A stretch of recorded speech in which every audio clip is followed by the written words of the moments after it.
Meal maker curry. ఈరోజు meal maker కర్రీని prepare చేద్దాం.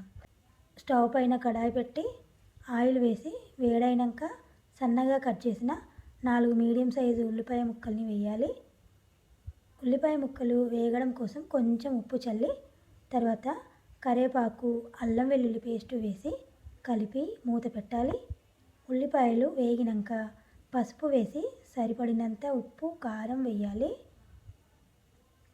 ఉప్పు, కారం వేసి కలిపి వేడి నీళ్ళల్లో నానబెట్టి నీళ్లు పిండేసిన మిల్ మేకర్ని వేయాలి. మిల్ మేకర్ వేసి కలిపి కొంచెం సేపు వేగినాక కొన్ని నీళ్లు పోసి కలిపి మూత పెట్టి కొంచెంసేపు ఉడికిస్తే సరి.